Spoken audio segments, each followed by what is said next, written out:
रिद्धि 12 साल की थी। उसका इस दुनिया में अपनी दादी माँ के सिवा और कोई नहीं था। वो बहुत छोटी थी जब उसके मम्मी पापा एक एक्सीडेंट में गुजर गए थे। उसकी दादी उससे बहुत प्यार करती थी।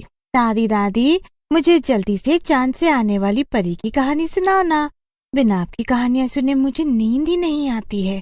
हाँ हाँ रिद्धि, आओ मेरे पास आकर लेट जाओ, मैं तुम्हें उस परी की कहानी सुनाती हूँ। रिद्धि की दादी उसे बचपन से चांद पे रहने वाली परी की कहानियां सुनाया करती थी। रिद्धि को कहानियां सुनते सुनते ये यकीन हो गया था कि चांद पे सच में कोई परी रहती है। एक दिन सुबह सुबह रिद्धि जब स्कूल के लिए तैयार हो रही थी, तब वो अपनी दादी से कहती है, दादी, और कब तक आप मुझे केवल उस परी की कहानियाँ सुनाएंगी? मुझे अब उस परी से मिलना है। मैं भी उससे दोस्ती करना चाहती हूँ। आप ही ने तो बताया है कि वो बच्चों से बहुत प्यार करती है। अरे हाँ बेटा, लेकिन वो परी ऐसे ही नहीं आती। वो तुमसे मिलने किसी बहुत खास दिन आएगी। तब तक तुम्हें एक अच्छी बच्ची बनकर रहना होगा, टाइम पे स्कूल जाना होगा, रोज दूध पीना होगा, और हाँ, हरी सब्जियां भी तो खानी पड़ेंगी। ओहो, ठीक है दादी माँ, मैं ये सब करूँगी। पर अभी मुझे देर हो रही है, मैं स्कूल के लिए निकलती हूँ। ऐसे ही कुछ दिन बीत जाते हैं। रिद्धि के स्कूल में रास्ते में एक बड़ा सा पेड़ था जिस पर एक चुड़ैल रहा करती थी। एक दिन चुड़ैल पेड़ पे बैठी हुई थी और रिद्धि अपनी सहेली मधु के साथ पेड़ के नीचे आकर बैठ गई। रिद्धि, रिद्धि, मुझे तो लगता है तुम्हारी दादी तुम्हें बेवकूफ बना रही हैं। ऐसी कोई परिवारी नहीं होती जो चांद पे रहती हो और तुमसे मिलने आए।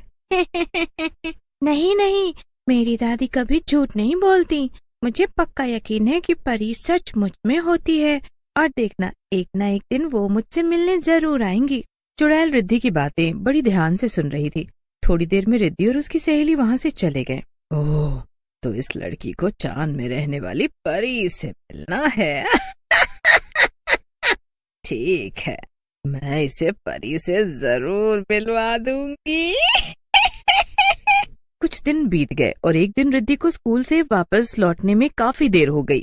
अरे, आज तो बहुत देर हो गई, अंधेरा भी होने वाला है। जल्दी से घर चलती हूँ, वरना दादी डांटेंगी। रिद्धि जल्दी जल्दी घर की तरफ जा रही थी और तभी चुड़ैल परी का भेष बनाकर उसके सामने आ जाती है। रिद्धि चुड़ैल को देखकर हैरान हो जाती है। कौन हो तुम? अरे, तुमने मुझे नहीं पहचाना? मैं चांद पे रहती हूँ।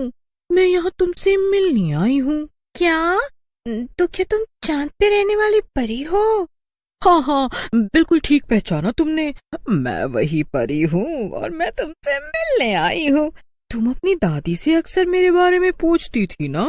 चुड़ैल की बातें सुनकर रिद्धि को पूरी तरह से यकीन हो गया कि वो चांद पे रहने वाली परी ही है। हाँ हाँ, मैं अक्सर तुम्हारे बारे में दादी से पूछती हूँ।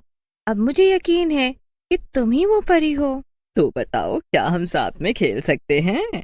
अरे नहीं नहीं, अभी हम नहीं खेल सकते, क्योंकि अभी मुझे जल्दी घर जाना होगा। दादी मेरा इंतजार कर रही होंगी और आज मुझे देर भी बहुत हो गई है। अच्छा, कोई बात नहीं, मैं तुम्हारा इंतजार करूंगी। तुम मुझसे कल आके मिलना। इतना कह के रिद्धि वहां से चली जाती है। रिद्धि के जाते ही चुड़ैल वापस से अपने असली रूप में आ जाती है। मेरा प्लान कामयाब रहा, अब आएगा मजा। इसके बाद चुड़ैल भी वापस अपने पेड़ पे चली जाती है। रिद्धि भागी भागी घर जाती है और अपनी दादी को सारी बात बताती है। जानती हो दादी, आज चांद पे रहने वाली परी मुझसे मिलने आई थी। अच्छा, और उसने क्या कहा तुमसे? वो मेरे साथ खेलना चाहती थी, लेकिन आज मुझे बहुत देर हो गई थी ना, इसीलिए मैंने उसे मना कर दिया। अब मैं कल जाके उसके साथ खेलूंगी। रिद्धि की दादी को लगता है कि वो कहानियां बना रही है, इसलिए वो उसकी बात को हंस के टाल देती हैं। अगले दिन रिद्धि चुड़ैल से मिलती है। चुड़ैल फिर से भेष बदल कर आई थी। वाह रिद्धि, तुम तो मेरी सबसे अच्छी दोस्त बन गई हो। मुझे तुम्हारे साथ खेलकर बहुत अच्छा लगा। अब तो तुम रोज मेरे साथ खेलने आना, ठीक है? हाँ हाँ बिल्कुल, बस मुझे अपनी दादी से पूछना पड़ेगा। ये सुनकर चुड़ैल थोड़ा घबरा सी गई। उसे लगा कि कहीं रिद्धि की दादी को सब पता न चल जाए। ओह, लेकिन अगर उन्होंने मना कर दिया तो? नहीं नहीं, वो मना नहीं करेंगी। मैंने उन्हें बता दिया है कि चांद पे रहने वाली परी अब मेरी दोस्त बन गई है। तुम फिक्र मत करो, मैं कल। चुड़ैल ये सुनकर एकदम टेंशन फ्री हो गई और उसे यकीन हो गया था कि अब रिद्धि उसके जाल में पूरी तरह से फंस चुकी है। एक दिन रिद्धि चुड़ैल से मिलने आई। रिद्धि, तुम तो जानती हो ना कि मैं इतनी दूर चांद से तुमसे मिलने आती हूँ, पर क्या तुम मेरे साथ वहां नहीं जाना चाहोगी एक बार? क्या मतलब? चांद पर? सच में तुम मुझे वहां ले जा सकती हो क्या परी? हाँ हाँ बिल्कुल। तो कल तुम समय पर यहाँ इसी पेड़ के नीचे पहुंच जाना रिद्धि, ठीक है ना? अगर तुमने थोड़ी भी देरी की तो मैं चली जाऊंगी। अच्छा ठीक है, तो मैं अपनी दादी से पूछ कर आती हूँ, कल हम साथ चलेंगे चांद पर। इतना कहकर रिद्धि अपने घर चली जाती है। रिद्धि घर पहुंचते ही अपनी दादी से पूछने लगती है, दादी दादी, मेरी दोस्त कल मुझे अपने साथ चांद पर घुमाने ले जाना चाहती है, क्या मैं उसके साथ जाऊं? कौन? वही चांद पे रहने वाली परी? हाँ हाँ दादी, वही। तो मैं जाऊं दादी?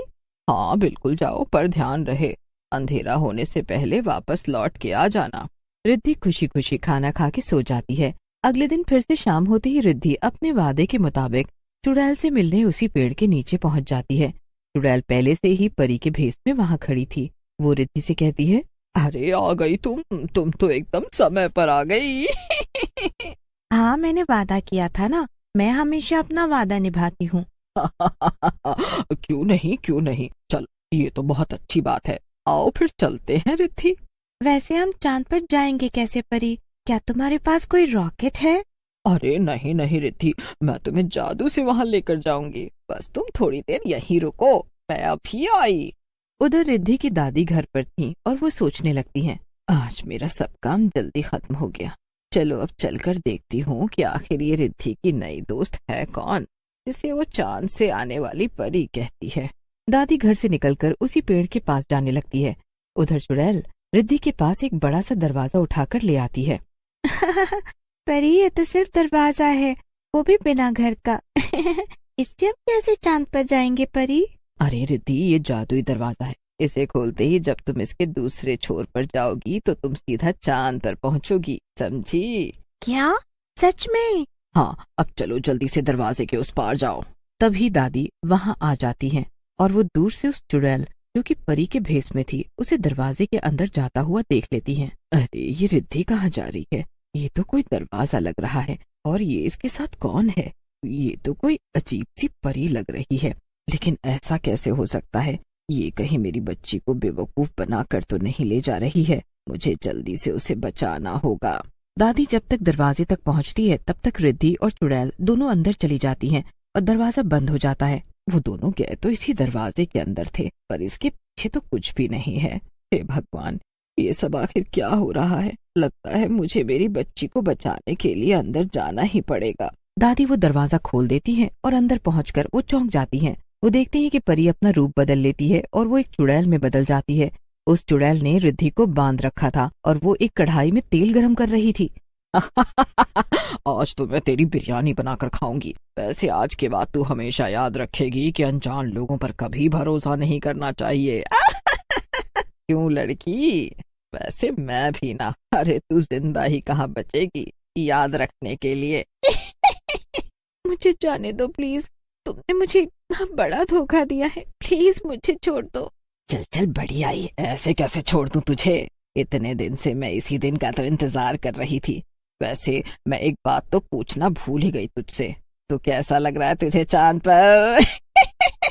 दादी को ये सब सुनकर बहुत गुस्सा आता है और वो जल्दी से पास में ही पड़ा एक बड़ा सा डंडा उठाकर चुड़ैल पर हमला कर देती हैं। ये ले चुड़ैल की बच्ची, मेरी बेटी को खाएगी, फ्राई करेगी? ये ले, तो ये ले। दादी चुड़ैल को इतना मारती है कि वो चुड़ैल वहीं पर तड़प तड़प कर मर जाती है। दादी जल्दी से जाकर रिद्धि को खोलती हैं और वो अपनी दादी को गले लगा लेती है।